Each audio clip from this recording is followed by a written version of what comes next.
Okay, here we go. All right, welcome everybody to a meeting of the Lexington SOPHIA chapter. We have the society president, whose name also happens to be Eric. I'm Eric Weber, but I'm going to ask Eric to welcome you all and to just sort of say a little bit about how these meetings unfold. And then perhaps we could ask either Lila or Derek to sum up a little bit about the meeting guidelines that I can share on the screen. And then I will introduce the prompt.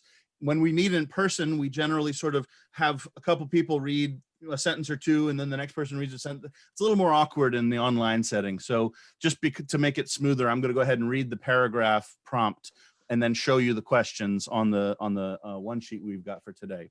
But Eric, why don't you welcome everybody in your presidential fashion? Yes, absolutely. In full presidential fashion, thank you for all coming to this month's Lexington SOPHIA chapter meeting. It's fantastic to see many of you all again and see so many new faces on this too. We were, I think, a little reluctant to start Zoom meetings for these types of things, just because we've been so kind of used to the idea of using the in-person meeting as the way of like getting together and sharing ideas.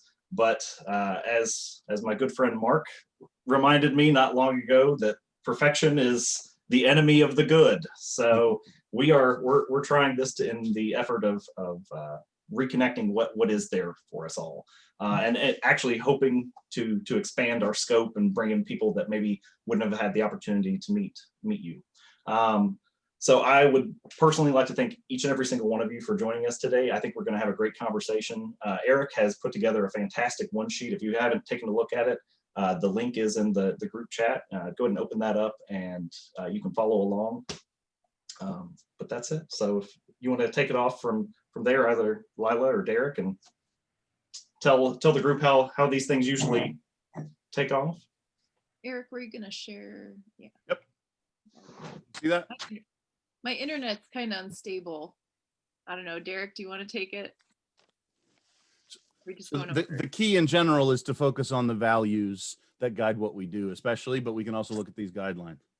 I can say a few things. Go for it. Whether they're the right things, we can talk about that later.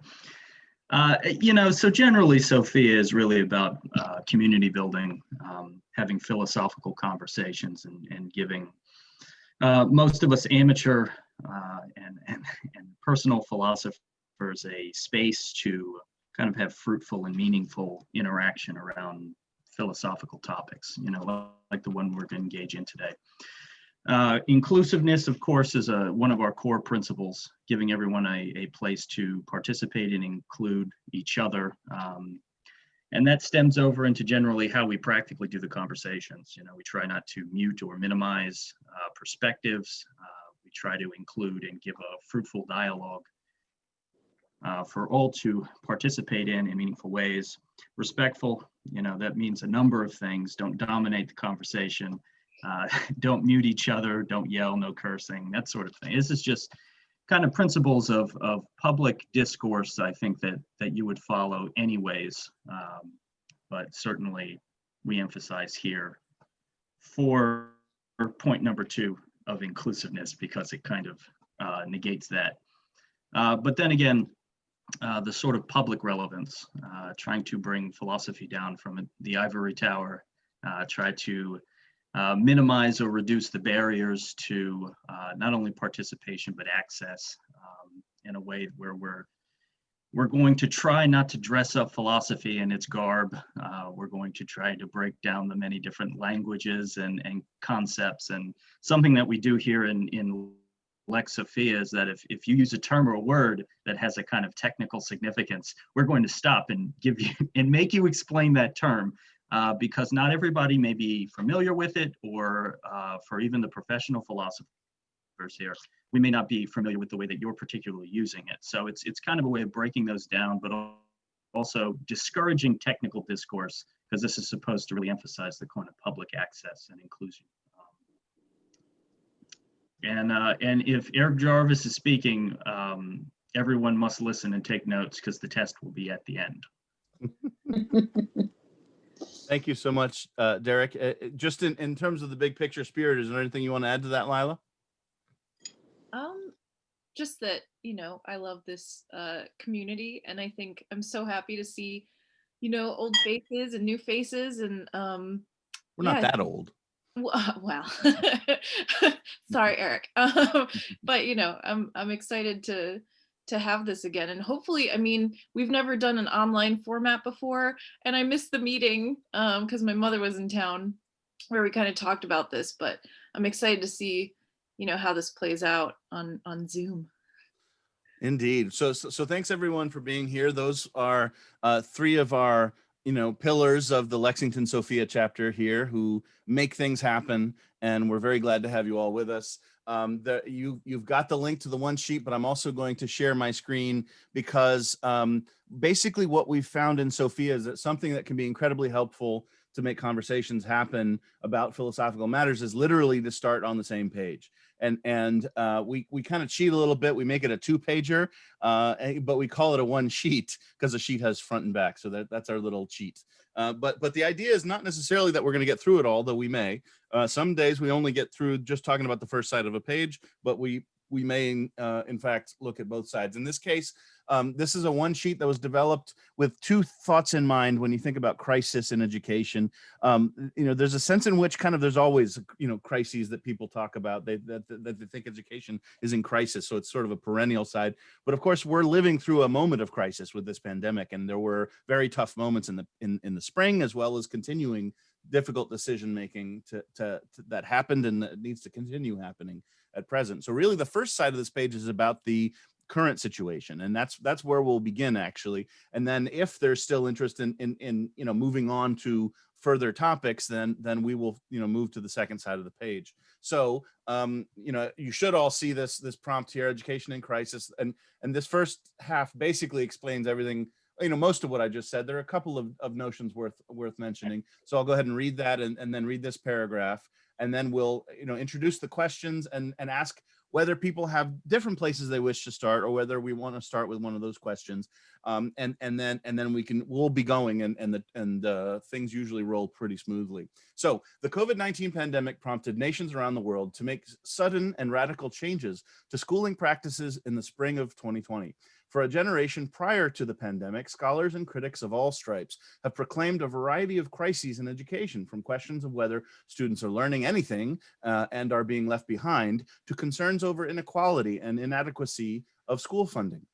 In 2020, the health crisis saw kids returned home without plans for how parents and guardians would care for their children, and the economic effects of the virus and quarantining practices put many people out of work. There have emerged two narratives of crisis in education then, one longstanding concern over how best to educate people, and another about education in times of crisis. So here's the prompt for our present moment. Part 1, education in time of crisis. The pressures resulting from COVID-19 presented a sudden crisis in the spring of 2020 and pressures to find solutions to problems in the summer prior to the new school year in the fall. Immediate problems including lack of childcare and, for many, the loss of the provision of 2 meals a day that students were offered for free or reduced prices in school. The summer of 2020 presented a high pressure moment in which school leaders had to consider a remarkable variety of challenges and questions to be answered about how schooling might recommence in the fall, with social distancing, many teachers of especially vulnerable ages with respect to the pandemic, and challenges for shifting schooling that had been in person to online platforms. Political leaders in many states in the US were in denial and conflict over the risks and rules about wearing masks. Students at all levels were affected, and inequalities of access and resources abounded, such as in the availability of computers, sufficiently robust internet infrastructure, tools for accessing such platforms, and the supervision of young children with no experience on computers. In addition, the many students who received special education or therapies while at school saw radical changes to availability of needed services. So that's a general prompt for our present situation. And then the following are questions that I'll go ahead and read aloud, and I'll ask people whether there's a different question with which you'd rather start, or whether we should jump into any particular one of these. So 1, what challenges for education in the time of the COVID-19 pandemic were the greatest, whether mentioned above or not? If the world were to experience another pandemic, how could societies better prepare for the needs of childcare for employed parents? The pandemic has aggravated problems for many people, but has also required experiments in education that would not have been attempted under normal conditions. Have there been any valuable innovations worth preserving moving forward? Parents before the pandemic raised concerns over screen time. Has the pandemic revealed the need for every child to have an affordable working computer? Why or why not? How do we think about screen time today? Should broadband internet be considered a basic utility like water and electricity? Should all people be provided access at affordable rates? Why or why not?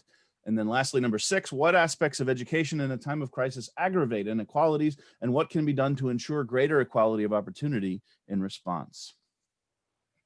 So does anybody have a thought about whether there's a question you think that should be asked first, or there's one of these that's provocative and the place you'd like to begin? I've got a question, actually. Sure. I'm not, I mean, there's a huge difference between elementary education and high school and college. And the solutions don't even begin to overlap, I don't think. Online for high school and above is probably the best thing that's happened in a long time. It's stupid to drag around a 4,000-pound mass of steel and drive it and park it and then walk a half a mile and sit in a room with 50 people and listen to some guy yak at you.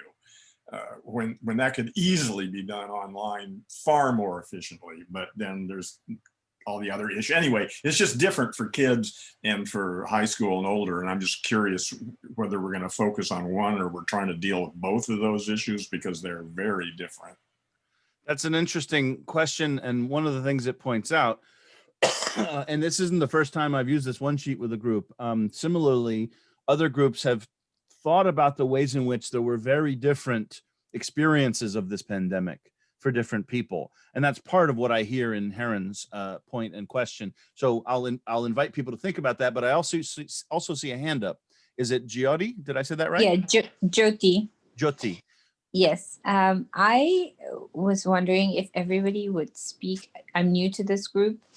Speak just, for 10-15 seconds about their own experience with education, as in, children, teaching, where the children are, that kind of stuff. So that gives us a framework as to where our discussion might go. Just as Heron, mentioned that many of us might have experience with high schoolers, many of us might have experience with little ones, that kind of stuff. So I've spoken a lot, so I'll go last. Who'd like to, go first? Would you like to begin, Jyoti? Yeah, sure. I'll begin.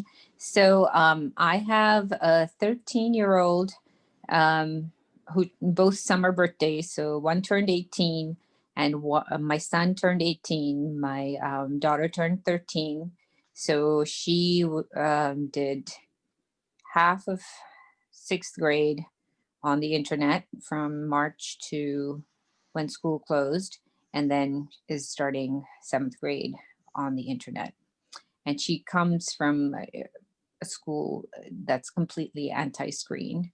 So all of a sudden here was screen, and here she was sitting in front of the computer. And the beginning, I think it was very badly planned because it was just put together in 2 days.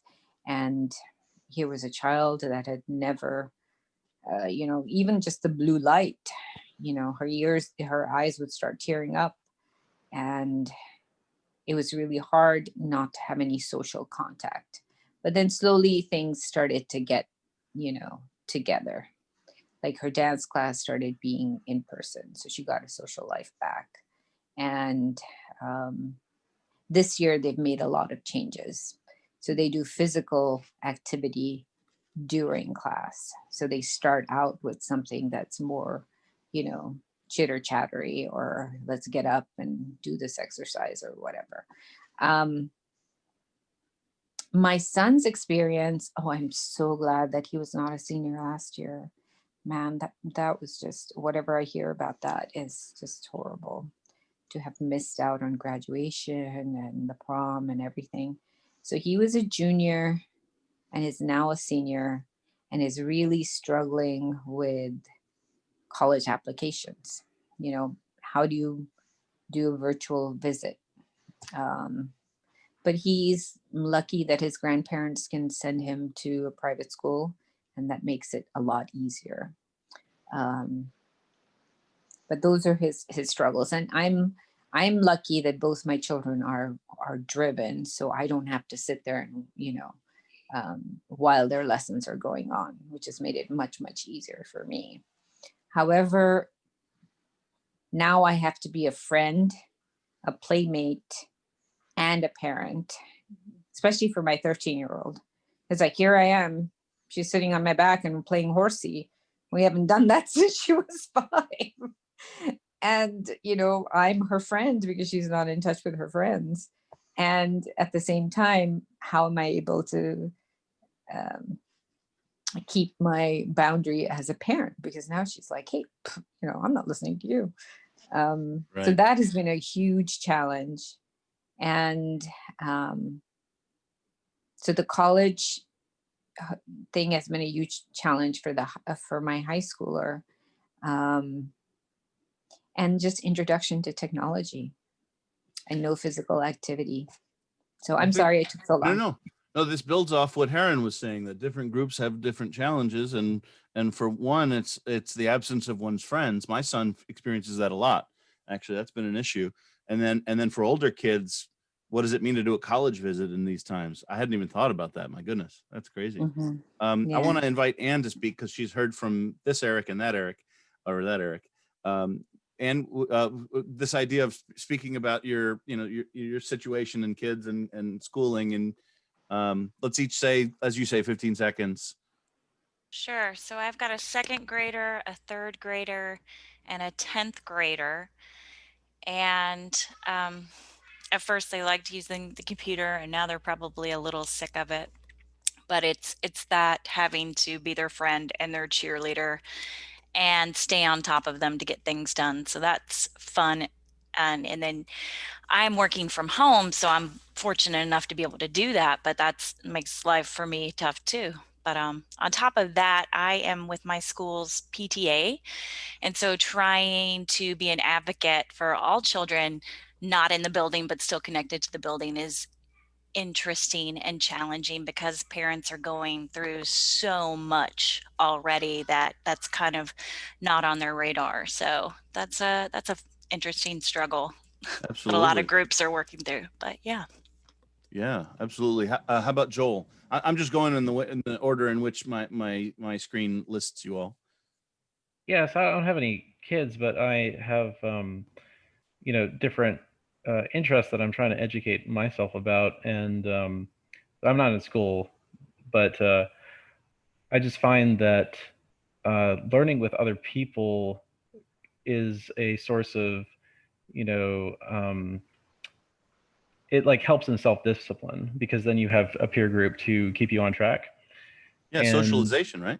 Yeah, and so if I'm trying to learn something on my own, it's a lot easier to leave an online group than to leave a group that's right there. So like if I'm just busy or something, it's easier for me to just slack off. And so just the self-discipline aspect and the fact that you have to, if you're going to be socially learning, you have to, use a computer or a tablet. For me, that's difficulty, because it makes it so that you have to have, you're on there more, and with the internet, there's too many distractions. So that's one thing I've noticed. I've got a lot of distractions at home myself. So going to the office was very helpful for focusing. Oh, yeah. Yeah, good points. Robert, do you want to say anything about your situation or experience with regard to education in the pandemic and kids, if any, and whatever? Well, I'm retired and my youngest kid is 35, so school isn't an issue with us. So no childcare issue? No. Well, they never stop being children. Yeah.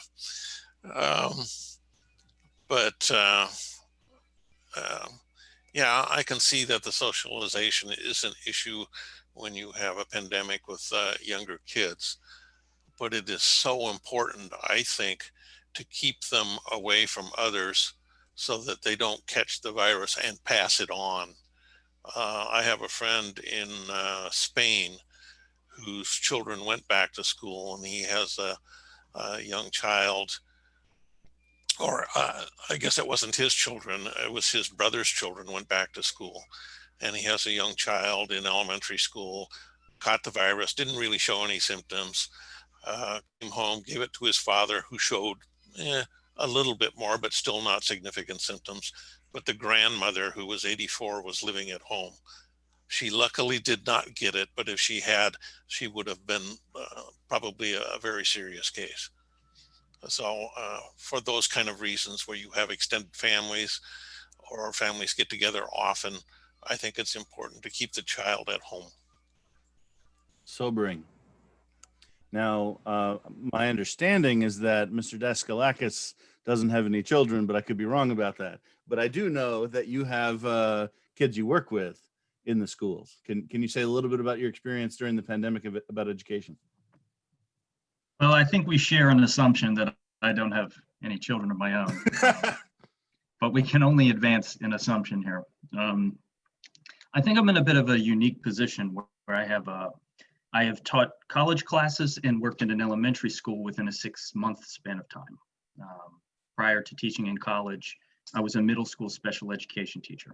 And so seeing what the pandemic has done at the college level, and then what it continues to do at the elementary level, it's been interesting.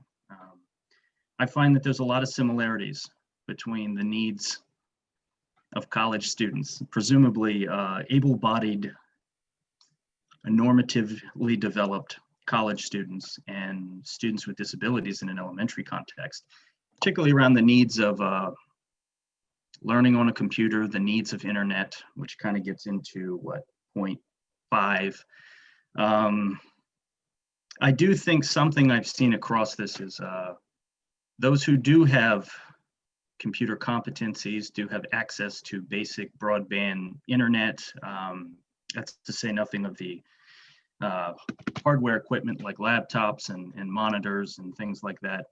There's a kind of exaggeration in privilege that happens with students that are already very good at school and very good at using technology for school. I think it exacerbates those gaps where in an elementary school level, you know, I've already had to go to kids' houses to give them Chromebooks, to give them materials, to troubleshoot computers for them, to do things like that, you know, the kids that are a bit more competent in these areas seem to be flourishing, or at least not struggling to the same degree. And that's doubly so for students with disabilities, where, you know, being on Zoom with them all week and trying to share screens and get them to navigate Google Classroom, it's a learning curve for everybody, I think, but it seems to affect the more vulnerable populations, which I think creates political and legal issues, which I know are big. Documents like IEPs and 504s are a big talking point here with school boards and whatnot, and a big reason for the push to move kids back into schools. And I can tell you, on Friday, I went to the office and I picked up a packet of masks, a face shield, surgical gowns for kids that may need to be restrained in a special ed setting, gloves. I mean, this is no different than maybe a surgical setup without the tools. So it's interesting. It's definitely interesting. For those who haven't heard of it, an IEP stands for an individualized education plan. And that's something in particular that is something that is developed for kids with disabilities, especially, right?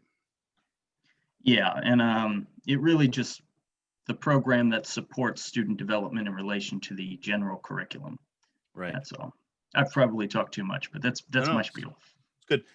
Lila, what's been your experience with education in terms of this crisis? What have you seen, and you know, what is your exposure to different aspects of the situation?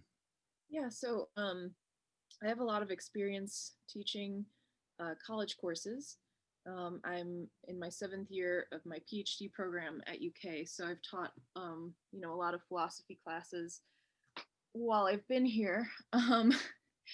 And so in the spring, I had to scramble and, like many teachers, and shift my college existentialism course and my logic course online. That was difficult. And then this semester, I'm teaching an online course that is mainly for freshmen. And so that's presented some particular issues where you have students who have, most of them are on campus, but they are still taking classes remotely. Maybe they have like 1 or 2 hybrid classes that have them on campus like once or twice. And some of them, you know, they seem to be fine with it, with working online, but there are some students who just, they really fall off. And, you know, it's hard because on, you know, even when I was teaching in person, there would be students who would, you know, maybe not slack off, that's a bad term. They wouldn't participate, right? They wouldn't show up, they wouldn't be engaged. But this, you know, I have to have these considerations now where it's like, if a student falls off in this context, in this situation, how do I have to deal with that differently? You know, so that's been a struggle for me this semester, especially with freshmen who, like, I don't know if people know this, but your first semester is just insane. Like, new neural pathways that have to form, the lack of social stability, the urge to like make social relations. You know, and one thing that I have done is I've made it a synchronous class. So we do meet all together. That means meeting at the same time once a week, and I have them working in groups. So they do get like some online interaction with each other, which I think is really beneficial. But yeah, it's just, I mean, it presents very different considerations that I think are a lot more, you know, we have to be more, I think, understanding about as educators. Thanks, Lila. Bob, Seattle Bob, if you don't mind, your experience and connection to education in the pandemic in any way. So my younger son just graduated from college, so that's 2 of them that are now done in that regard. The older one I homeschooled for a couple of years, and perhaps I hadn't really thought of that in this context, but that is relevant. I worked in an education-focused company for a while, and in fact, designed and delivered a MOOC. And so that is perhaps relevant. I am interested in innovation, and I find these kinds of wild disruptions also periods of innovation. And I'm always interested in understanding how people are adapting to the circumstance. I guess the only thing I would say in that, with respect to that, is I think what people did initially, and I have a niece that is a teacher and questioned her for an uncomfortably long time in this regard. The first thing she attempted to do was recreate her classroom online using Zoom, and tried that for several months, discovering a whole variety of things. She told me, for example, that many students that did really well in the classroom did not do particularly well on Zoom, and that many students that did not do particularly well in the classroom really flourished online in Zoom, which I thought was interesting. And Very. I have no idea how or why, just that's the feedback I received. But I think the new circumstances do in fact provide opportunities for entirely different approaches to education. And I am interested in understanding what kinds of test and learn activities have people undertaken and how is it working and not working. And that's really my interest in this subject. Yeah, that's great. You know, we often hear things about kind of how, as Lila's saying in the chat, you know, different people learn differently, but this is sort of really accentuating that, I think, and thus helping us see that even more clearly. For those, some of y'all may not have heard of a MOOC before, and in the chat, we're sort of talking about it. It's the Massive Open Online Course. Let's see, I've got Nicole next on my screen, at least how it proceeds. Would you mind just saying a little bit about your exposure to the conditions of education in the time of crisis? Sure. So my experiences is I was actually working as a instructor for adult learners pre-COVID. And when COVID struck, I was let go and my contract didn't continue. But I did have like a slight sort of window of time that I was teaching when the pandemic was just starting. And I actually had like a lot of mixed experiences with my students. I really like what Bob was saying about how innovation almost like tests us or challenges us to think of new ways of doing things. And I don't see the transfer to online learning as like a negative thing intrinsically or like inherently. I think that there's quite a bit of a positive benefits that my students have been able to sort of pick up on with the transfer to online, even if those benefits are purely just to do with like becoming more tech savvy, because that's the way that things are going. Like things are very much becoming like digitalized and like globalized, and having my students be able to learn these skills, like how to use a computer. Some of them didn't even know how to turn the computer on, and things like that have proven quite useful. Just like one last thing that I want to say is one of the comments that one of my students made, who is a mother, she said that this switch to online learning has enabled her to actually spend more time with her kids and actually like now have some sort of relationship with her kids, because they now kind of spend more time together at home. So that's been my experience. That's true. I mean, there's ways in which I'm spending more time with my kids. I see that, and all that's very useful. I just want to point out that I and others may have recognized the hands up, but we just figured we'll finish going through and then come back to John first and then Mirabelle next. Is that okay? Good. Next on my screen is Kaylin Addison, a star student from the University of Mississippi who's now enrolled after her having moved to Vanderbilt University. She's now enrolled at University of Kentucky, I'm very happy to say. So what's been your experience with the time of education in the time of pandemic, Kaylin? What an introduction, my goodness. So yeah, I actually, a lot of my thoughts, I am now a student, like you said, but I think a lot of my thoughts are actually around, I work at a college. My actual job is COVID-19 project coordinator. So I help a college figure out how to run in the time of a pandemic. It's interesting to say the least. And so when we were planning for the fall, I think the college I work for has a long history of successful online education and programs that are already completely online. And yet in March, when we had to kind of go online very quickly, it still wasn't great, right? Like we had all this experience and yet we were doing things quickly. We were trying to take on in-person classes and put them online. And it was rough, but in the fall, we've had time to plan. We already decided that we were going to go all the way online. So we're offering our entire curriculum online with planning and with thoughtfulness. And so I think for me, what it's kind of proven is that there's no kind of inherent, better quality to in-person or online education. It's really in the thought that you bring to it and whether you design it for that purpose, and kind of how you're able to, set up your curriculum and your teaching to meet the method. So that's something that we've learned at our college, and our students are succeeding and thriving. And a lot of colleges have lost students, and we really haven't lost students in that same kind of way. There are obviously the challenges that come with online education, but I think it's the thoughtfulness and the being able to put it all together that is what we've learned. Very nice. I've got Larry next on my screen. Larry Kenzel. Oh, yeah. I teach programming languages historically. So with the pandemic and everybody home, we're looking at Zoom as a technique for teaching. And so in terms of simulating like a meeting, where everybody's is a sort of egalitarian, equal status, everyone can see each other and communicate verbally, seems to be really effective.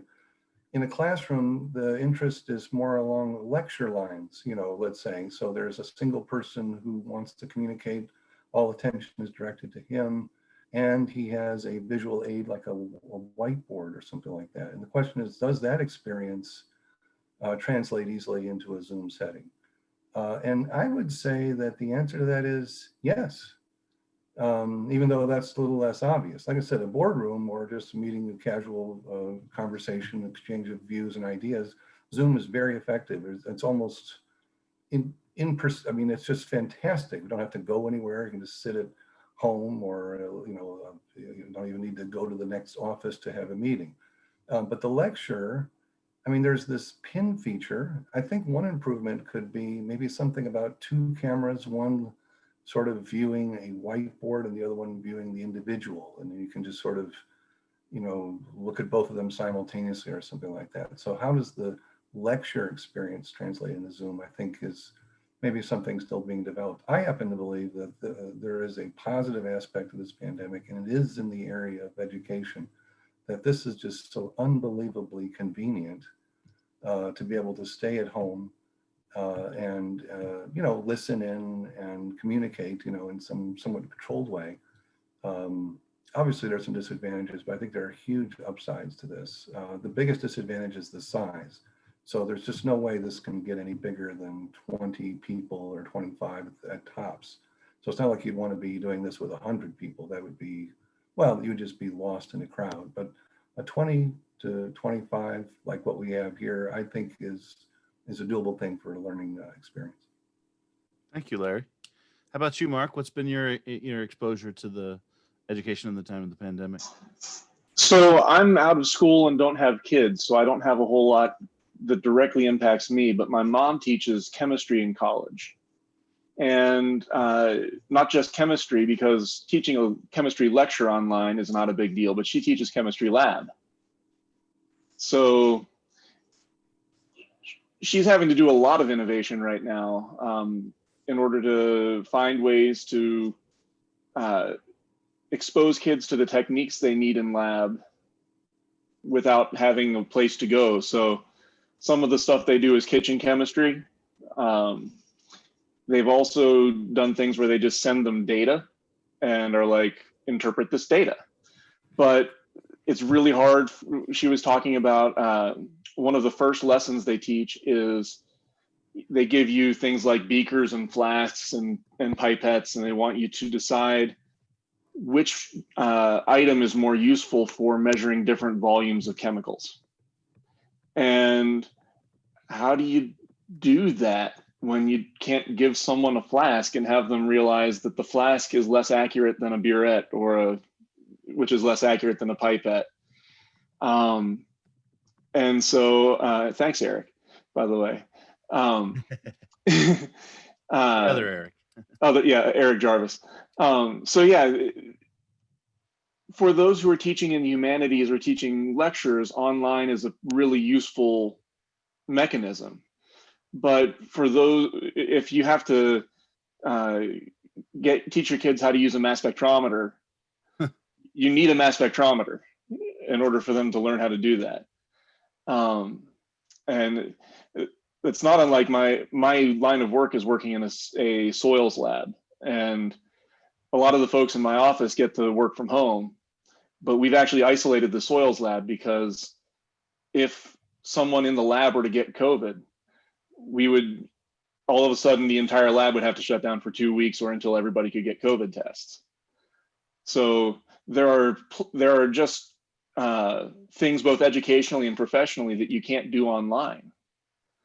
And I don't know how we resolve that in a world where we can't get together. So either we can't do them online, or we don't know how to do something sufficiently proximal online. I mean, that's fair. Are a matter of we need time to figure out how to do it in this way, but we've had to do it on a dime in this situation, which means impossible. It's impossible to do it, terribly intelligently, perhaps. Right. Thank you so much, Mark. Brian and Savannah, we may have lost Savannah, but she'll be back probably. Can you tell us about your experience with the pandemic in education? So with education, well, I also don't have any children or younger siblings or anything, but I have had a few online college courses, not during the pandemic, but a few years ago. And I think, the biggest thing I hear from a lot of people in terms of the online education is I think something's already been mentioned, the attention span of some younger people. You know, the children, I can see where that becomes an issue if you have working parents, if you can't have someone there to kind of keep you focused, you know. And in college, it's easy enough to, you know, watch a module, research your own questions if you need to, and it still depends on your attention span there too. But that's the issue I hear about the most, is children that need to be kept focused, but it's hard to do. Having them sit at a computer all day can be a serious challenge. That's for sure. Yeah. Right. Next on my screen is James Lincoln, who looks like he's in a TV show. Yeah, Mr. Rogers' house. Mr. Yeah. Rogers. Yeah, it's my communal background. So I have lots of experiences with education, not so much recently with the pandemic in terms of being in the classroom. I'm teaching a class right now at University of Louisville, which was initially offered as a hybrid in person, but then switched to completely distance education. So it's all online, with asynchronous. So students don't have to meet together in that kind of way. So I've had to design the curriculum to be accessible to a variety of students with different backgrounds dealing with the pandemic in their own kind of way. I think I also work at University of Kentucky, staff position, so I've had to navigate some of the pandemic stuff there. I have 2 children. One is 5. She is, and this is her first year of kindergarten. So that's been an interesting challenge this fall, transitioning her into kindergarten in the middle of the pandemic. I can't say that I have felt very comfortable in an educational setting defined by coronavirus and pandemic. Most of my own teaching style reflects a necessary development of human bonds and connections as a way of setting a landscape for people to feel comfortable with not knowing something so that they can go through the process of learning that thing. So centering that kind of vulnerability of what do I know, what don't I know, and accepting that I don't know everything, that I don't know certain things, or I don't understand certain things.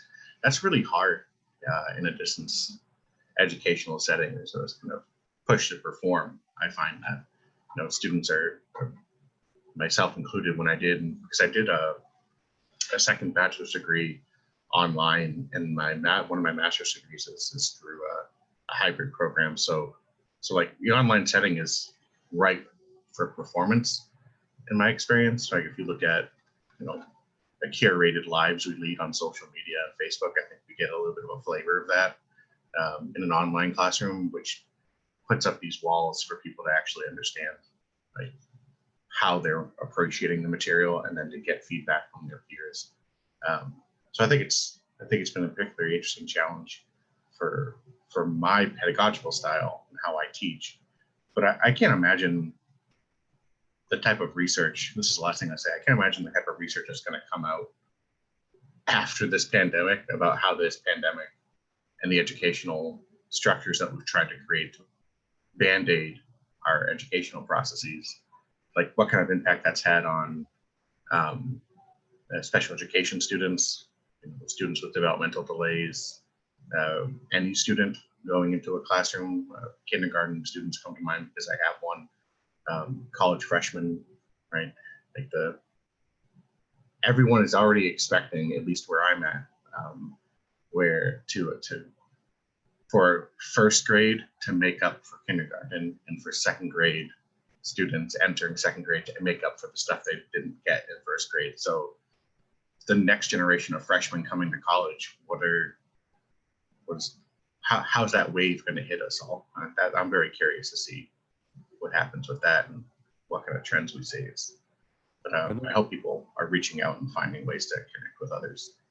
So, you know, as we're going, it occurs to me that in a way, what Jyoti suggested of us each speaking about our experience contributes to answering the first question: what challenges for education were the greatest, whether mentioned above or not? There's an extent to which we're each sort of testifying in our own ways to answer to that question, I think. Cameron, do you want to say anything about your experience with education in the pandemic? So I work as a preschool paraeducator in Fayette County Public Schools, and coincidentally enough, we're actually starting what the school board calls targeted assistance, which is that we are allowed to have the building at 15% capacity, and for a limited time of the day, we're only doing an hour, but you can do from like 1 to 3. We're bringing in students who have the most moderate to severe needs into the room for 2 days a week to start off. And then by early November, from what the board is telling us, that we're going to try to go and maybe do a hybrid model. Obviously, that's all up in the air. But as I've seen it, having been co-teaching for the past about month and a half now, like, the children that qualify for preschool services in the Early Start program in Fayette County they are either eligible based on income, or they have a diagnosed disability or developmental delay. And the amount of engagement that we're seeing, particularly with our students who are, I'd say have more significant needs, they're just not processing. Like, you put them in front of the screen, they don't even really register that you're there. So like, when we talk about like socialization, I have my degree in early childhood education. So, and I'm sure some of you with kids already know this without having to read all the theory and everything, but that children with those more significant needs need typically developing peers around them, so that they aren't just learning from the top-down educational model of like the teacher like lecturing. Like, they need to be around other people, and like the ability to explore. And sort of the upside and the downside is that we have and I'm not the first person or the last person that will say this, but all of the inequities that were around before the pandemic got worse as a result of the pandemic. So we have more than 600 families that are housing insecure or eligible for free and reduced lunch in our county. And only children who have reliable access to transportation, their parents driving them, can actually come and get targeted assistance. So parents who have the privilege to work from home to be able to make sure that their young children are able to be put in front of a screen and talk to about how to unmute themselves and do the family activities that we post on Google Classroom. It just doesn't seem to be enough to stop what a lot of experts are saying is going to be, I won't be hyperbolic and say that it's going to be like a generation, because like we don't have any research on it, but there is no doubt about it that there is going to be some shift in delays being worse in like young children developmentally as a result of this, not just here, but in a lot of places, because of the instability and the lack of routine that children needed that at such an age where they need structure that much. And so that's sort of where I'm coming from. Thank you so much, Cameron. That really resonates.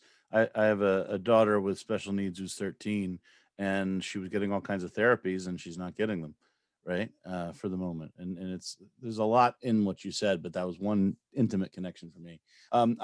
Looks like Stephen for me is the next person on the screen.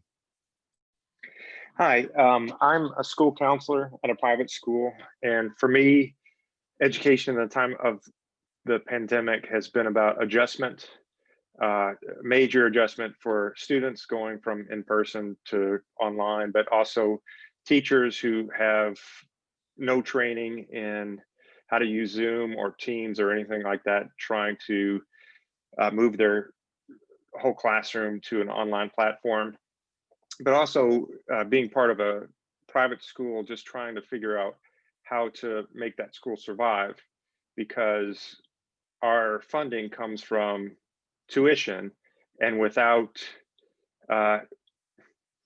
offering something that parents really want, like in-person classes, they can just go to a public school. And so it was kind of really important that our school figured out how to have some sort of method of teaching some people in person. So trying to make those adjustments and still be safe, it's just a constant change. Even yesterday, several leaders in the school met to talk about what we're going to do about finals, because we can't have all the students in at once, and trying to figure that out it's really, everything is really complicated. So that's my experience. Thank you, Stephen. That's a useful additional perspective I hadn't heard from, in talking about this yet, about private schools. Very interesting. Mirabelle is next on my screen. Would you like to say something about your experience with the pandemic? Sure. Sure. My experience with the pandemic. I had a son during the pandemic in May or June. Congratulations. Thank you. And I made the decision to become a kindergarten teacher. So I have filled out the application for that. And now I'm like, I don't know how this is going to work. I'm like, am I going to learn how to teach online? To teach online is how I'm thinking it might be. So that's what brought me here. I wanted to see kind of people's thoughts about the future. And I'm in a college drawing class right now. I decided to take one, and with drawing, it's kind of like that chemistry lab thing where you have to be in a studio to help your students who are struggling. So we just meet twice weekly on Zoom, and then he like checks on us, but we do our work, by ourselves. And it's really nothing like when I took classes in the studio, where you got that camaraderie, and it's just so quiet, you don't get that flow of energy. The energy just, it's hard. I think that's one of the most challenging things is paying attention to the screen. Like, you don't have anyone to really learn with you, maybe. And that's an interesting thought. Yeah. So like my work is good, but I'm feeling feeling like it is work, like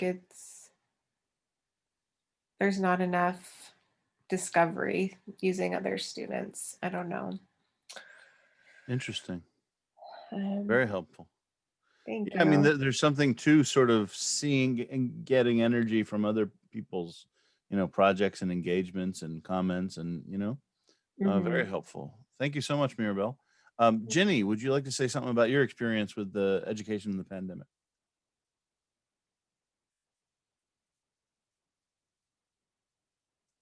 Sometimes we mute and we have to step away for a moment. That could be what happened.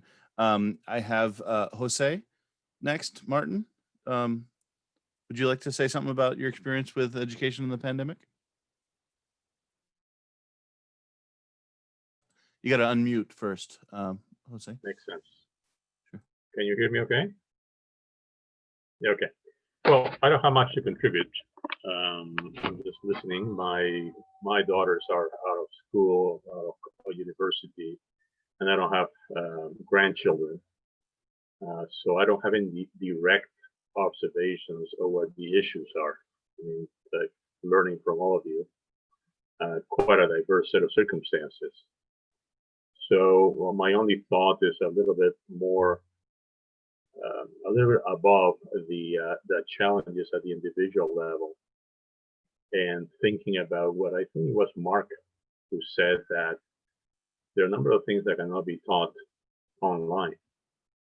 And when you think about the professions in general, whatever is humanities or whatever is more, how can I put it, less science oriented, although I have to be careful, psychology is a science. But a lot of chemistry, a lot of this science, I cannot envision learning science if this prolongs itself through Zoom or some other vehicle online. I just don't know how to. And I wouldn't trust an engineer that reached graduation by 5 years of taking classes online. That is my only observation at a higher level. I cannot share at the daily level that many of you are going through today. I'm just thinking Thank you so about much. what if this were to be extended? What are we faced with? Right. That's all. Yeah, I just bouncing off of that, and you know, your comment, Jose, and Mark's as well. You know, there's a lot of things that may be hard to envision how we would teach it, but imagine another thing that's hands-on, requires tools and materials and practice, and I'm thinking of woodworking.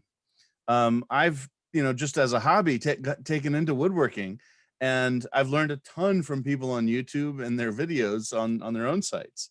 And, you know, you do have to have materials and things to practice it yourself, but you can go back to that video and watch it 10 times, you know, and I've been astonished by how much I was able to learn on YouTube from woodworkers on YouTube. You would think that would similarly be something. How could you do that?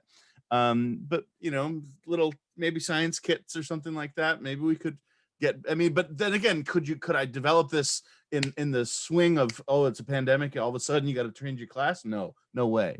So in that sense, I think you're both right that it's impossible to immediately change something. But this moment might be developing an opportunity for us to, you know, try and make, you know, inroads into new kinds of teaching online. I don't know. I mean, maybe I'll tell you one thing that sounds close to impossible, but maybe it's not. Is anything culinary? Like, you got to be able to smell and taste, right?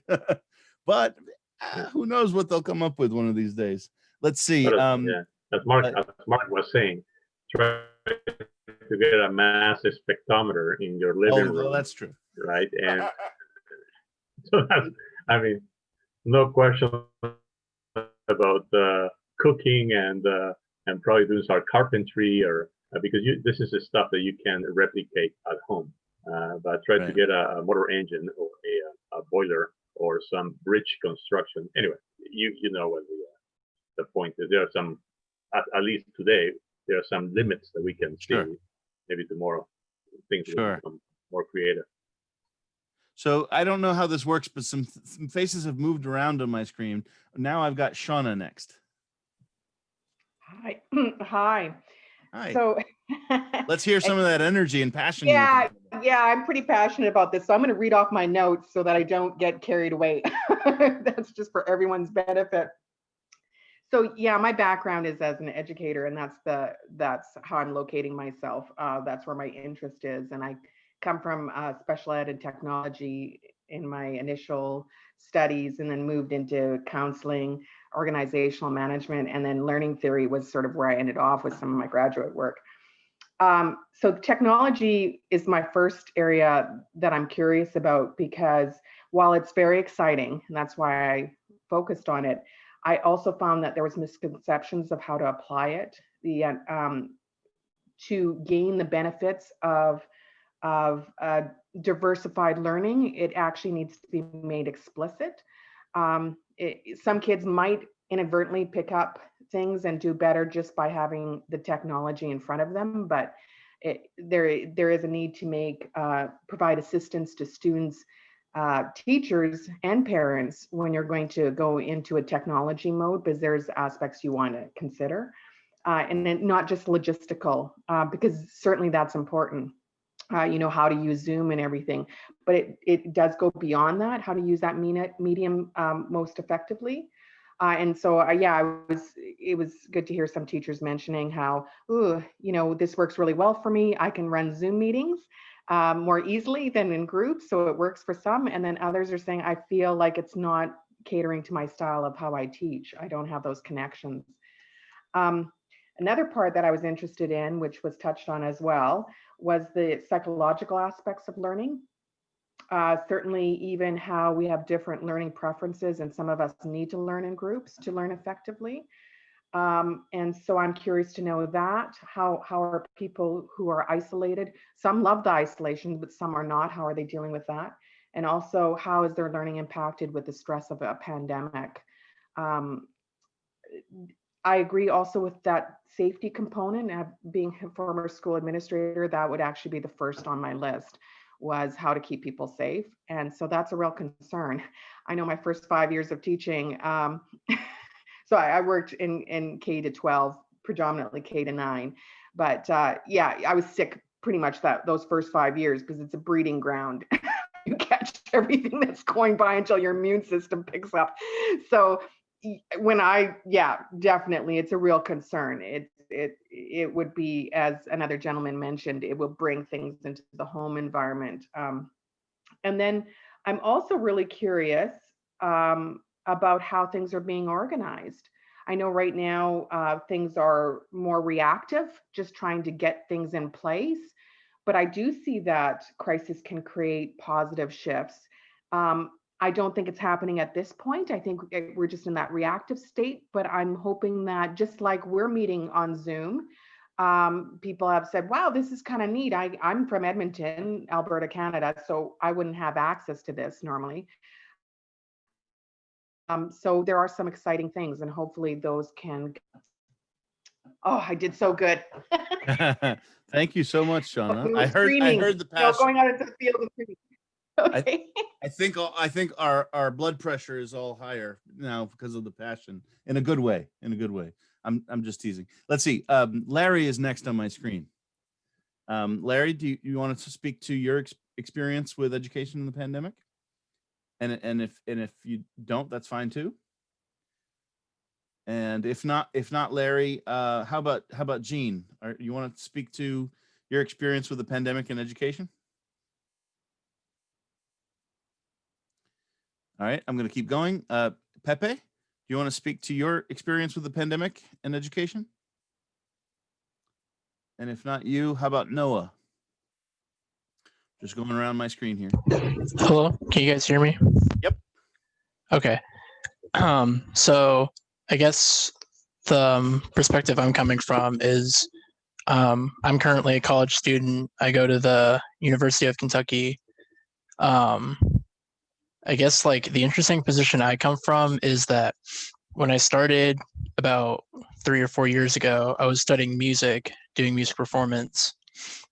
And then up until about, I guess, February, like March of this year, I was like in that place trying to decide between continuing doing music and doing something else. Then the pandemic happened, and it became apparent to me that like, I mean, I can't play concerts for people anymore because nobody can like be in crowds, and maybe only outdoor, right? Yeah, there's only like outdoor venue options that are available, and as like I guess more and more cases keep rising, it's like people want to like, for the time being at least, get away from being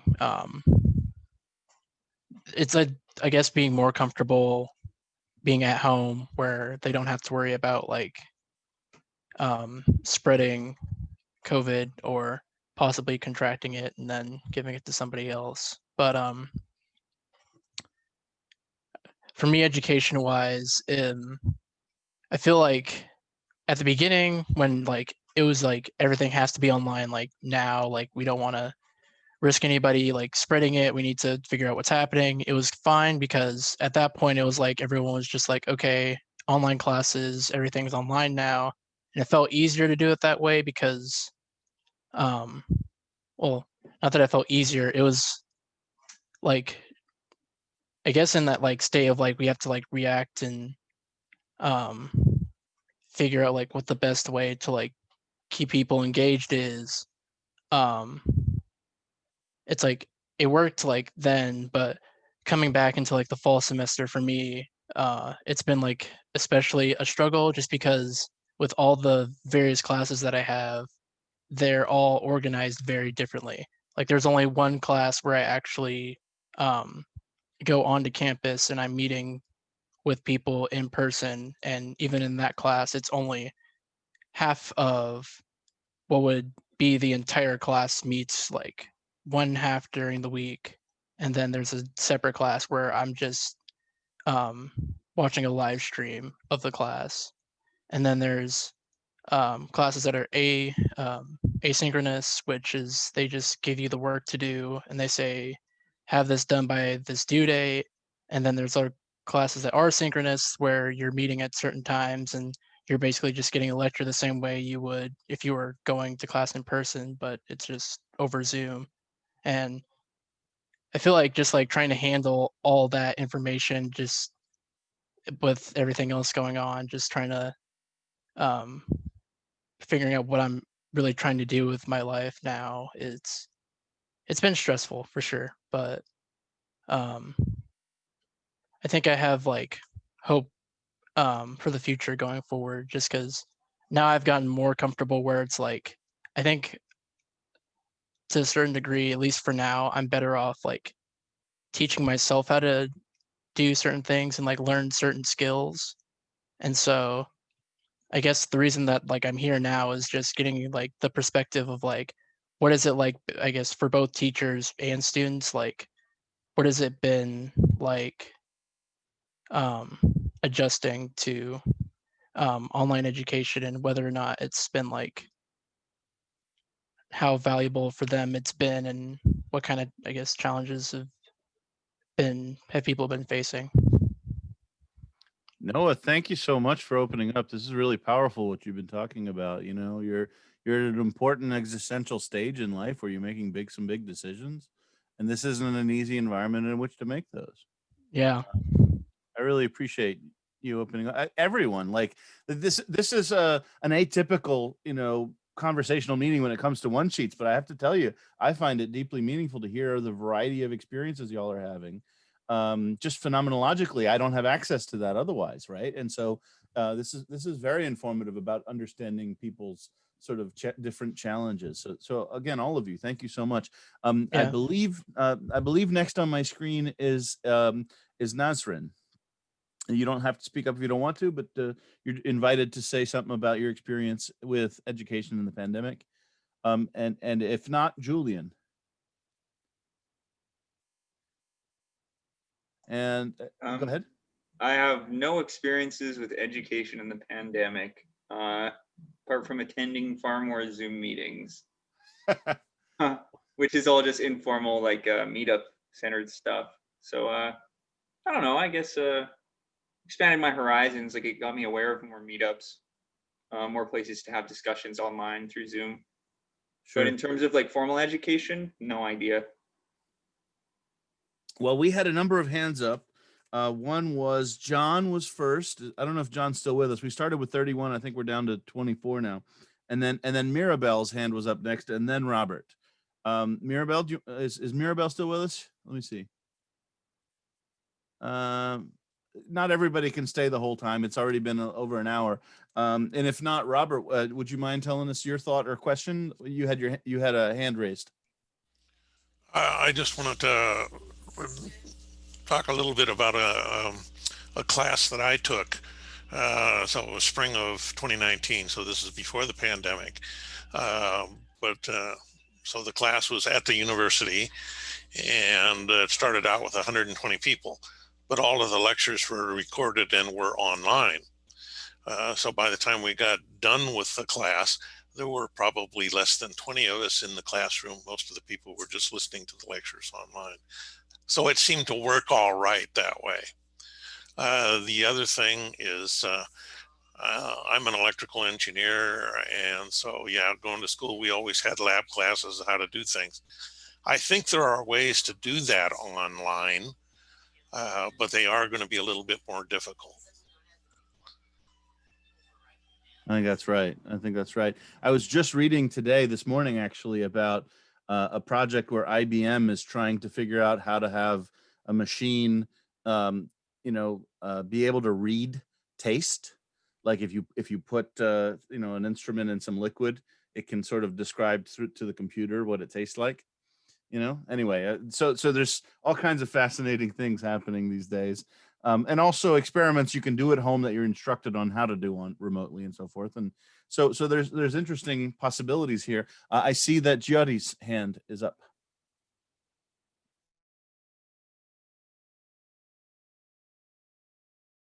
Okay. I don't I have difficulty with short-term memory because I have seizure disorder and I'm on medication that makes it really hard to remember things. So that's why I was making notes that most people were like, what the hell is she talking about? No problem.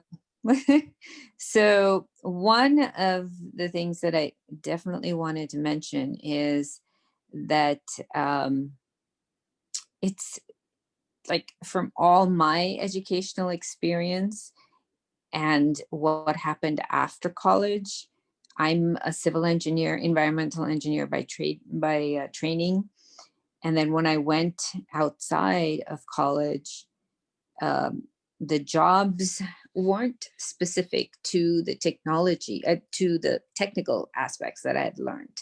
What was most important was how I dealt with people, how I learned, how I had the capacity to learn, no matter what the subject was.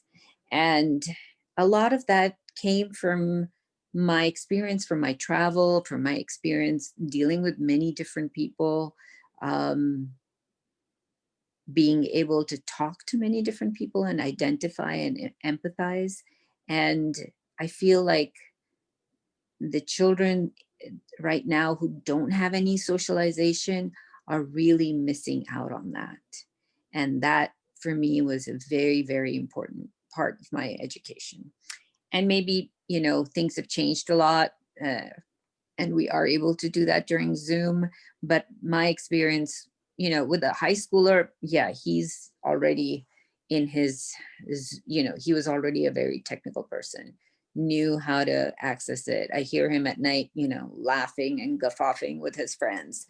So I have no, you know, fear that he will be not fear, but any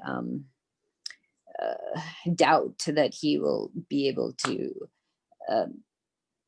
you know, interact with any situation and any person that comes to him.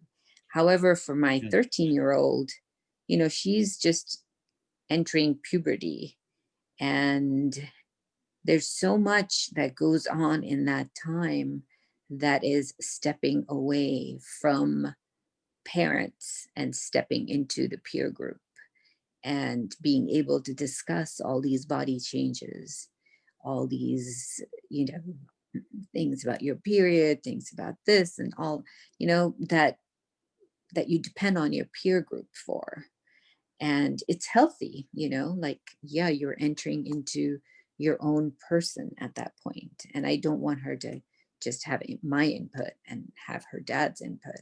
So in that aspect, I have also learned to access community, you know, that I can't, you know, other adults that she can access. And then I very much believe in the importance of, you know, when you meet with a person, you take in so much unconscious information. And I find that with text too, like, you know, you're texting somebody and you're not getting, you know, all that unconscious information. And then phone becomes a little bit removed, at least you're getting the voice and the cadence and stuff. But then when you meet in person, there is so much information that your body is picking up, your brain is picking up, that that unfortunately these children are not getting. And then I think will be a huge detriment. And hopefully as a community, we can figure out how to supplement that after almost a whole year of them missing out on it. And then one very important thing too, and then I'll shut up, is the toggling. that I see now many schools like, okay, we're going to start school. Oh, we can't do it. There's COVID. Oh, we're going to, we're going to stay at home. Oh, we're going to start school. Oh, we're going to start school hybrid. We're going to start school. Blah, blah. And it's just that part is crazyfying because it totally, ruins their rhythm. And that part, I hope, I'm just like, whenever the school sends me, do you want to start school? I'm like, I do not advocate starting school until the COVID rate is almost to zero, because I don't want them to go back and forth. That's, just really hard on them. Right. Some of the things that Jody has just brought up involve some fairly serious life issues that arise for kids at different stages of their lives. And I want to bring up one that is not it's not like puberty, but my 6-year-old has asked my wife and me some very difficult questions. And part of this, I'm sort of amazed that a 6-year-old has been able to keep a mask on all day. He goes actually to what is in effect an after school program where they've designed significant social distancing processes, and each kid is always at least 6 feet away from other kids. They all wear masks all day long. They use the stuff, and he's able to do his coursework, his classwork on the computer there. Anyway, but when you think about how you get kids who are 6 years old to behave according to those rules, like, that's not easy. And so what's been impressed upon him clearly is the severity of what's going on. And so my 6-year-old will ask my wife and me questions like this: Daddy, if you and mommy die, how's anyone going to know to check on me? Right? That's a heavy question. Like, my 6-year-old is asking lots of questions like that, because how do you get 6-year-olds to behave? Well, there's death on the line, for some people, if not them, maybe, as others have said, the 84-year-old grandmother who lives with them or something. So there are serious and heavy difficulties about all this. I did want to come to one of our questions on the one sheet, just because, this is a challenge that was truly profound for my wife and me. I'm getting to my chance to say something about this pandemic, which is that in the spring, we have a 13-year-old daughter with significant disabilities who lost all kinds of services as a result. And we have a 6-year-old, the one I was just describing, and then we have a 2-year-old. And when in the spring, we all of a sudden have to have them at home. My wife and I both work. Each of us took half a day, but really when you have transitions, that turns into 3 hours each that we would get. And then we'd switch and have to do childcare with 3 kids, including a child with severe disabilities. And it was heavy. And so, like, the mountain of things that piled up and had to be put on hold or said no to, I'm sorry, I can't, those kinds of things, was crazy in the spring. And so this inspires me to bring us real quick to this question number 2. If the world were to experience another pandemic, how would societies better prepare for the needs of childcare for employed parents? I'm bringing that up a bit selfishly, but this is not a small thing, and it can lead to serious problems. People can be fired, right? I believe a university in Florida told people that they couldn't have their kids around while they're working on the computer or something. There was some sort of stupid rule about that, right? Forgive me, but I would have balked very hard at that kind of ruling. Anyway, it was very unsympathetic to parents, so how can we be better prepared for this is sort of my question, I suppose. What do you all think?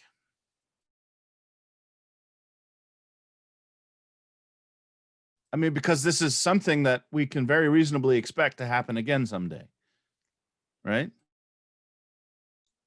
Sadly. I think that one thing that's come out is also how our work policies are affected by it, and maybe need some revision. I think it's a stark contrast now that people can call in sick and say, hey, like, I have this, I don't feel well, so I can't come in. And I think employers have to respect that. So there, we could question, like, should we have changes in sort of our work understanding of, my kid needs this, or my kid, I have to help them with their schooling. I mean, if we could have greater flexibility with people's work lives, then that might help. But that doesn't really answer the question of how education could change. That's a good answer, though. I think in a way, sorry, Eric. Oh, in a way, American society, and I'm coming from having experienced and lived in many different places in the world, and worked in many different places in the world. America is a very work-centric country instead of being a family-centric country. I mean, I don't know how everyone feels about vaccines, but some of the vaccines, I'm just like, yeah, my child had that disease. The only thing that I had to do was stay with her for a week and tend to her. But yeah, I could have given her a vaccine and she'd not have gotten that at all. However, is it more important for her to get a vaccine that she doesn't need, or is it more important that I be able to stay home to take care of her? I mean, that's a very charged issue, but that's just what came to mind, that, when your children are sick, what do you do? And we haven't addressed that issue at all because we're very, very work centric and not, how do we meet and in terms of also, how isolated we are as a family unit, that we don't, there is no community of adults that are in your trusted adults that are in your child's life. And telling from experience, it's really hard to raise children just on your own. And so those were just another question that we talked about in prior meetings, that it was surprising to me how much similarity of opinion there was about it. I want to see what you all think. Should broadband internet be considered a basic utility like water or electricity? Should all people be provided access at affordable rates? Why or why not? That is a kind of question that could very well divide people.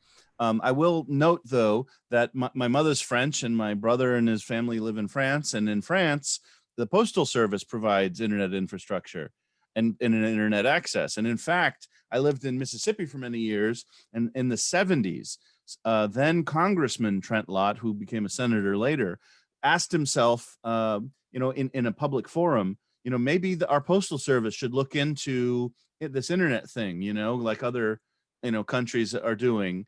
And boy, that was a smart idea, but it never got done.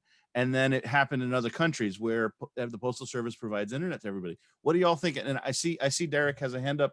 You can answer this question or say whatever it is you have to say, Derek. But I just wanted to invite people to think about that question as well. Go ahead, Derek.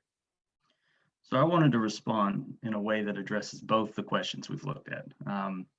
I've taught in Virginia, right around DC, where the internet is top-notch.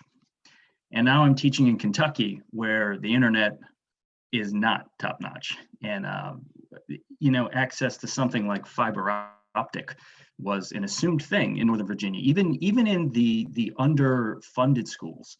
Whereas here, even the University of Kentucky, the internet is my house, my apartment in Northern Virginia had better internet than the University of Kentucky, in my opinion. Still, though, it creates a gap here where kids that don't have access to internet, kids that don't have access to reliable internet, need a lot more intervention from school staff members. But I think this kind of connects with some of the things I experienced coming into the teaching profession around the housing market crash in 07, 08, and 09. And I think the education funding decrease that occurred around there led to kind of a systemic recognition that they could run the same product on less money. And I am concerned that that is being reinforced here, where the need for in-person environments, of certain numbers of teachers, of certain kinds of resources are kind of being recognized as superfluous if we can do the same sorts of things with Zoom, which I don't think we can do the same sorts of things, but I think from an institutional management perspective, that will be reinforced. And so things like, maybe we get better funding for better internet, but at the same time, I think we have all these other things that I think are essential to education that may be recognized as not being essential. And I think ultimately it's the students that get hurt by that. That, I don't know, I can't imagine what an education would look like if someone went K to 12 in a Zoom setting, and what that would look in terms of social skills development, and how that would translate into a college setting. There's a lot of questions I think it opens up, but potentially you could see an increase in this sort of education if we think we can do it effectively. That's a great point, Derek. It really focuses on like the market forces that are at play when it comes to education, which I think people get very impassioned with what education involves, especially when it comes to our children, right? Or your children, more importantly. So people don't think about that at some point in the ladder of decision making, your child is a number, and that becomes very difficult for people to accept. It's also very difficult for people to accept that in many ways most of the world was not prepared for something like this, which is funny because we have all this. We consider ourselves a very technological society, right? And I'm speaking of us as the West. We have all these technologies. Education has been very reluctant, I feel, to adopt a lot of this. It's been almost petrified in how it's accepted a lot of the technologies that have been available. The PowerPoint is about as ubiquitous as it comes as far as technologies in the classroom. So when COVID showed up, it seems like we had a real problem of,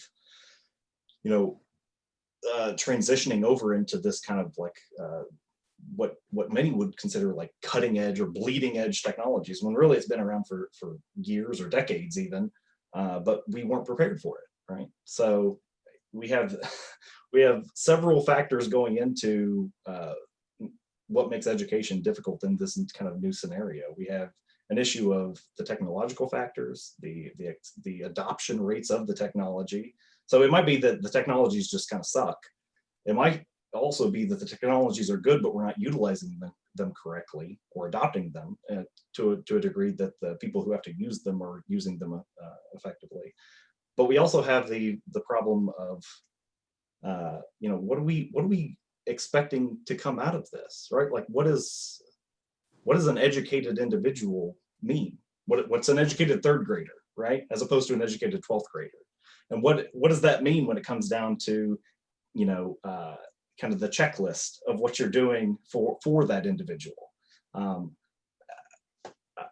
Obviously I share children with Ann Jarvis up there. And as she said, we have a 7-year-old, a 9-year-old, and a 15-year-old. And how they are delivered services is vastly different. And how they interact with those services is vastly different. And there's a hand holding with a lot of them in many different degrees. Some, it's, for the oldest, it's just making sure that, he's doing the things that he says he's doing. And then for the others, it's literally holding their hands and clicking the buttons and watching their screens and walking them through a lot of things. We have a lot of problems with that. We're suffering from the technologies as much as we're getting from them, I think. And I think that will change eventually. Like, I think that it's difficult to see that you're in a state of transition, which is definitely what we're in. We've gone from this very like static educational model to something that's more technology driven, and we're having to lean on these technologies as a way of delivering education. But to Derek's point, like, at the end of the day, it's going to come down to, when COVID dries up or whatever world we kind of end up with at the end of this, there's going to be some decisions to make. And it's going to be, what do we hold on to and what do we discard? And I think that's going to be very scary for some of us, and very like, it's going to be positive in some ways and negative in some ways. But I think it's up to us, like as individuals, to really hash that out before that decision is made, right? Like we have to, as we're living it, come up with what was positive and what was negative, what do we hold on to and what do we discard. Thank you so much, Eric. There hasn't been enough research that's, or any kind of research that's been done as to the introduction of technology so early in a child's life. I mean, I see people walking their 1.5-year-old, 9-month-year-old in the park, and they've got a tablet in front of them. And I'm like, wait a sec, you're outside. Child's supposed to be looking outside at the birds, at the trees, and you've got a tablet in front of them, so they'll be quiet. I mean, what kind of new generation are we creating there? This gets at my question about screen time. I want to make sure we give space for Bob and Rob, who've raised hands. Go ahead, Bob, because you've been patient. My question is not specifically on the subject of access to broadband. That's okay. But which, by the way, I'm totally in favor of broad aspect to a broadband for everyone, just to answer that question. I have a question for the folks that are educators, and I'm not really an educator, but when I was researching I think I mentioned before, a platform I had developed to deliver access to education very broadly, a couple of things in that research struck me. One of them was that there were at least 2 distinct skills associated with teaching. And one of them was sort of the promulgation, the presentation of information. And some people were just really awesome at presenting this material. They were engaging, they were delightful to listen to. Do you know what I mean? They were, everything about it was just really meant something, when you were listening to it. But there was another skill, and that other skill that seemed every bit as important was a skill of understanding what was not being understood by the student. And the simple example is, oh, look, you said 2 + 2 is equal to 22. Well, it's easy for us to see the mistake in that thinking that 2 + 2 is not 22 and correct it. But that really excellent educators were able to do that in a far more subtle fashion and in a far more expansive fashion. And that those 2 skills did not seem to me to be necessarily in any way identical, but not even necessarily something owned by the same people. So my question is, do the educators here feel that it might be possible, leveraging a kind of a virtual world, to divide and conquer? In other words, can we take advantage of the absolute best people that are awesome at presenting information and being super engaging, and separating that from that process of absorbing and understanding that information? Is that an opportunity that anybody sees, or anybody is toying with that idea? What is the thought here of the group? I could sorry. Kaylin? Yeah, absolutely. I would say that's definitely happening in a lot of college courses. Especially you see these huge, massively open online courses where they have TAs that'll do, or even, at a college campus where you'll have 300 students in a lecture hall, you have this rock star professor giving the lecture, and then you go to your little seminar of 10 people with a TA or even another, full professor who can really get in and explain that. So I think that's definitely happening on the college level. And I know a little bit, I think there's a school that I know somebody who works at, and they're kind of trying something kind of like that, where, experimenting with bigger classes at the K-12 level. She teaches middle school level, teaching some big classes, but then also doing their smaller seminars as a way to just change it up. And also, of course, it is a cost saving measure, of course, right? Trying to find ways to, more efficiently use people's time. But yeah, I think that's definitely happening in a lot of different ways. And I think you're definitely right that the people recognizing that we have all these technologies might accelerate that, or at least encourage more experimentalization in that. Very nice. We have 3 hands up, and I'm not sure who was first, but I know that I only heard the one time from Shauna, so I'm going to invite Shauna, and then Derek, and then Robert. I don't know if that's the order, but I think that was the order. And apologies if that's wrong. You can correct me. Yeah, what was an interesting part for me was you're considering the delivery, but not necessarily, like I encourage people to also consider that there's two parts to that equation, that you can have excellent presenters, but they may not be excellent presenters for everyone. And that's not actually the presenter's issue. And so what a consideration happen is, how are the learners taking in that information? And I do feel actually the responsibility relies on the learner to know their own preferences, and so they can modify whatever they come across. But I always look for that. Is there an absence of opportunities for learners to choose a method that suits their learning more effectively? Thank you, Shauna. Derek? I think kind of the response to that changes if we're talking about older kids, younger kids, if we're talking about the teacher's perspective, if we're talking about the student's perspective. I think currently working in an elementary school, you know, there's always a push for kind of multi-sensory, kind of multi-format, interactive things where very often lessons take multiple different forms of presentation, as well as assessment. And I think teachers figuring out their students, kind of like little puzzles. I kind of liken it to online poker versus in-person poker.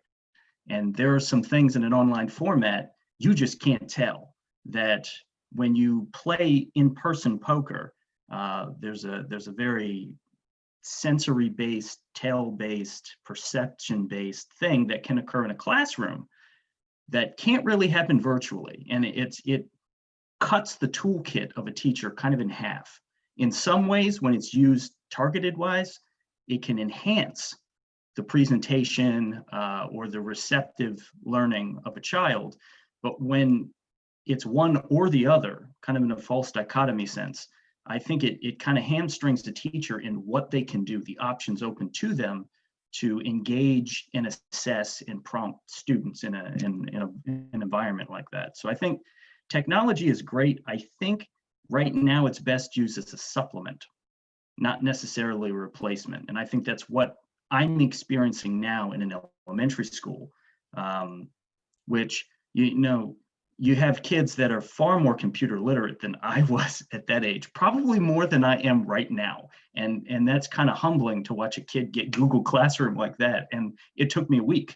But as a complete replacement for these things, I think it cuts some very important kind of low-tech things out of that person-to-person immersion that contributes to learning, not just social learning, but kind of academic learning too. Thank you, Derek. Robert? I had two comments here, one about broadband and delivery of that, and then one about teachers and presenters. But the broadband, probably the biggest dichotomy is between city areas, urban areas, and rural areas. And to go back, and to fix the problem, all it takes is money. But to go back, if you go back a long time, most of you aren't old enough to remember this, but we used to get a phone bill from Ma Bell, and there was only one Ma Bell at the time, and you got a number.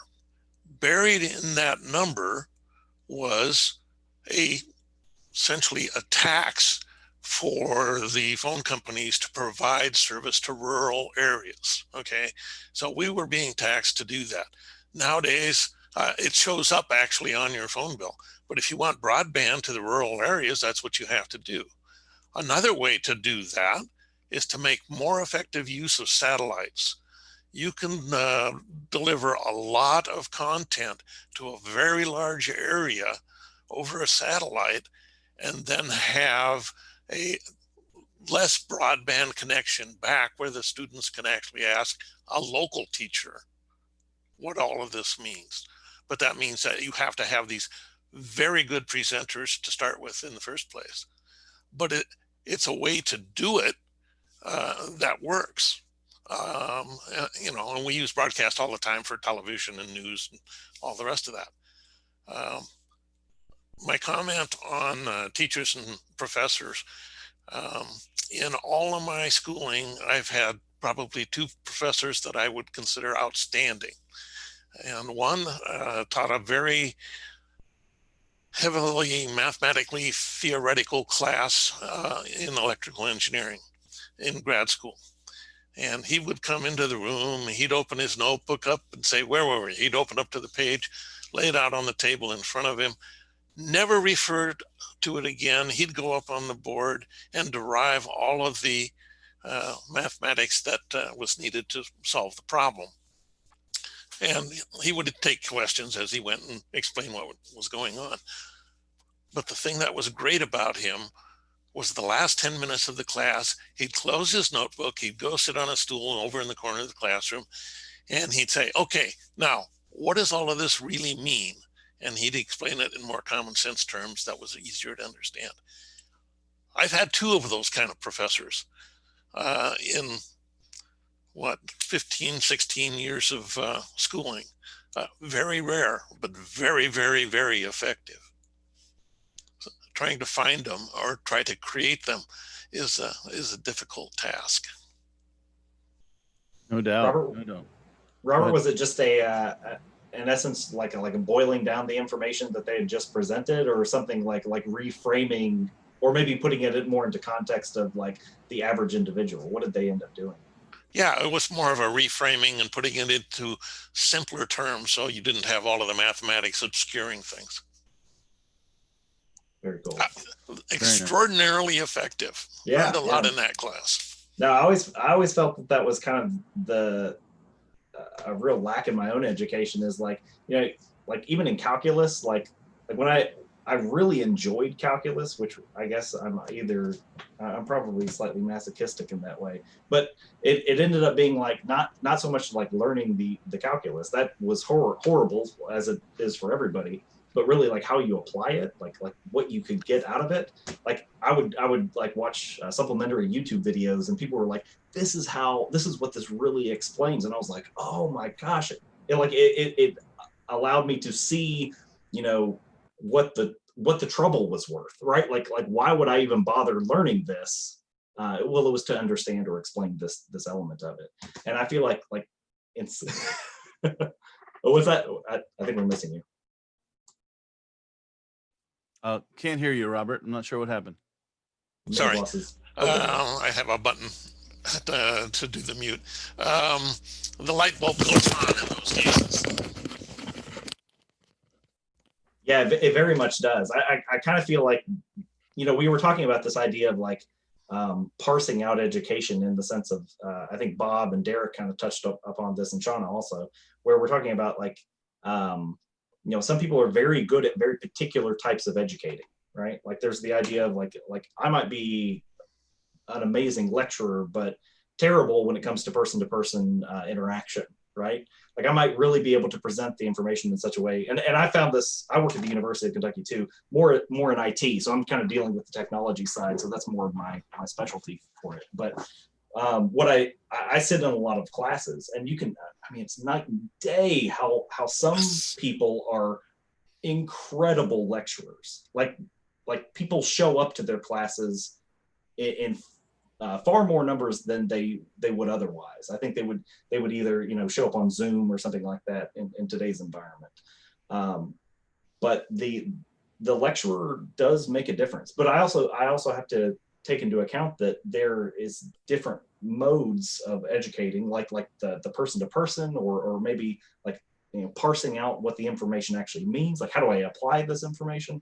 There's probably a type of educator that we might need in the future to kind of get more out of our education. And I kind of wonder if actually what this crisis has given us is an opportunity to really see that we were putting an umbrella over top of the teacher, right? Like in fact, what we really should have been doing is giving more resources, in fact, more specialties to the types of education that we were providing to our children, or to our, you know, to adults even. I'd love to see something like that come out of something like this. I don't know to what degree we'll be able to do that, but I think if capitalism has done anything, it's shown that you can what would we say, that the dollar will probably speak more than any screaming parent or screaming child. So if we can produce a better student by giving these kind of different modalities of education, I think it'll play out in the market, and we might see it kind of roll down into public education or at least in college, right? So that's an idea. I don't know. See what you guys think. Thank you, Eric. Go ahead. One parent screaming about education doesn't do anything, but when you get a large number of them screaming about it, then things will happen. Thank you, Robert. We've got about 10 minutes left, and I see 3 hands. So we're going to need to start wrapping up. But if I'm not mistaken, I think Noah might have been next. And if we have time, we'll invite Jyoti and Shauna to make sure you get an opportunity. The issue is we also want to bring this to a close because it's always good leaving people wanting more, and also I've got to relieve my wife from the kids climbing all over her. So Noah, take it away, please. Okay. So I guess the question I wanted to address was about screen time.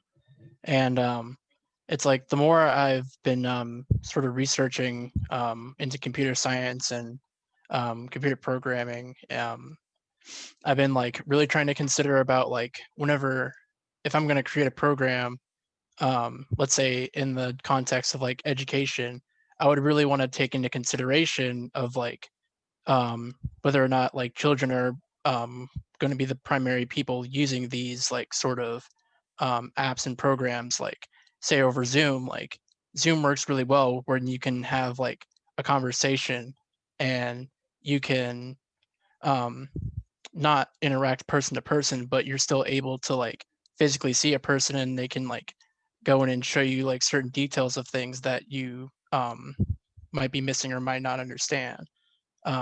Versus like before COVID, I was in a class where we tried to integrate using like Twitter and like social media into our coursework. And from like what I've seen, especially like growing up in like this generation of like we've been using social media and we've had smartphones like since we were in middle school and continuing growing up and like using those tools. It's like I mean, I can see it like with all my friends. I see it everywhere. Like more and more people are more engaged with their phones than they are with actual people. So as much as like we have to like make these technological these tools work for us because it's harder for people to physically be around each other, it's also like important to consider like we still have these resources where it doesn't require somebody to be face to face. It just requires to like being able to sit down and like read a book, or being able to sit down and having like videos to watch that explain a certain concept, I think is something important to consider. I think that's spot on. And before the pandemic, we had certain kinds of ideas or practices, like when you go to a restaurant with friends, everybody's got to put their phone in the middle of the table. You know what I mean? Right. Yeah. We're going to need to see more of those kinds of things to make sure that we become, return to some aspects of being human with each other. Right.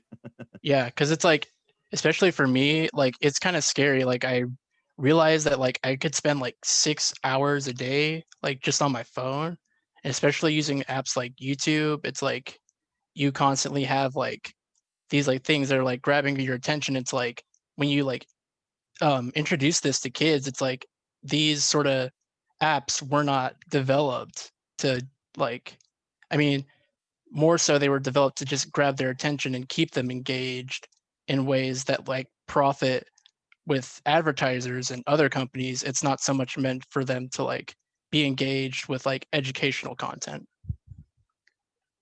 That is a significant thing to keep in mind. But what is the intent of these of the designers of these platforms?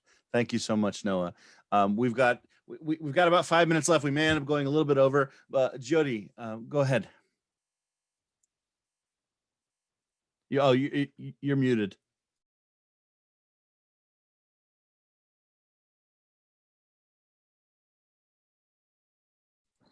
I was on the chat, so I couldn't see myself. Noah, I just want to say that I very, very much appreciated your thoughtful comments and the way that you have negotiated, like completely had to restructure the way that your education, has been completely transformed. Now, in addition to that, I wanted to say that I have to go back to the chat because I don't remember what I was wanting. Okay. Oh, crap. If you don't send it, it erases it. Okay. I'm just going to have to use my memory. One thing was that in college, I took a course with Toni Morrison. And gosh, I was so sad when she passed away. So sad when she passed away. And it was about maybe 10, 12 of us in the class. The first time she entered the classroom, she just came whoosh in and all of us were like, ah, and she sat down, she took out her purse and she made a story just from the items in her purse. I mean, it was amazing, but I cannot see the impact of that being possible in a technological setting. I just cannot even imagine that impact. And it has not left me at all and carried me through many, many, just life experiences,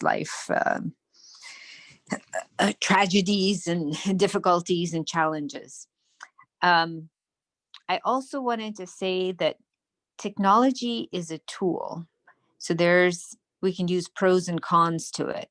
And if we can use it as a tool to benefit our children, we have to really think about it. It's not like, okay, technology, boom, I can just leave my child to do whatever, because it is a capitalizing tool. I mean, it's a way for corporations to make money out of our children. And that is scary, and it needs to be controlled either by the parent or by lawmakers, because, we had it at a small level with clothing and those kind of things. However, this is so dangerous because, my daughter's looking up, she loves to ride horses. She's looking up, horse something. The next thing, there's like pornography all over the side.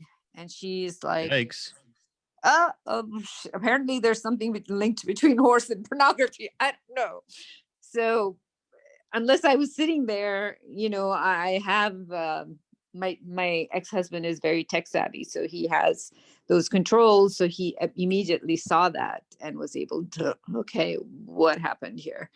But she wasn't looking for that. It just showed up because that's something that people make money out of. So right. That way we have to, it is a tool, and we have to be very conscious, especially since it is our children, on how we use the tool. And it's the adult's responsibility. A great philosopher I studied, John Dewey, was a firm believer in the potential for progress, but he also saw that with each technological development, there can be harms that come with it. And so we need to continue inquiring into not just sort of benefiting from some new development but also into kind of ameliorating the problems that it develops. Like when they started putting windshields in cars, that was nice. You no longer had wind and bugs, but all of a sudden in an accident you get cut by glass. And now we have new kinds of glass that breaks into little bits that aren't sharp, and it's sandwiched between plastic. It's kind of amazing what kind of developments we can come up with. But all of that is a consequence of dealing with the harms that have come from needing glass, like needing a new development. And so we need to remember all the time that there are these new developments, and we kind of have reason to cheer them sometimes, but they can exactly cause sometimes even greater problems like you're talking about, Jyoti. Thank you so much. Shauna, and then Stephen will give us our last thoughts for today. Okay, well, I was going to try and keep this to a minute to help close, but so my close is going to be that I came into the education profession with, the focus on teachers being those excellent presenters, and it is magnificent being somebody who supervised teachers. When you see somebody who's really on their game, it is a magnificent sight and it's impactful. And a lot of teachers have parts that are very powerful as well. Coming from a special ed background, though, I had more of a student focused that looked at how does a student individually learn, but that also modified over time. And what I see now, having done research where a lot of individuals don't know how they learn best until after high school, or either in post-secondary or when they get into the job, the workplace, they don't know how they learn best. And so that's where I think this shift in education that's been created by a pandemic can go. It can really look at how helping students, and I work with Division 2, so grades 4, 5, and 6 on this very thing, where they really understand how they learn best. So no matter what the presentation style, they'll find pathways into that. And of course, the more diversity we can provide for them, the more it's easy for them to find a pathway rather than modifying a pathway. But I really think that there's potential for that to happen. And I think that will be the next movement in education, is having it student focused, where they're empowered to know how they learn best and take in the world in those ways. Isn't it lovely to hear something hopeful in 2020? Thank you so much, Shauna. That's great. Stephen, take us. I'll have a few concluding words, but you get the last hand. Okay, thank you. So I think online education has a lot of potential.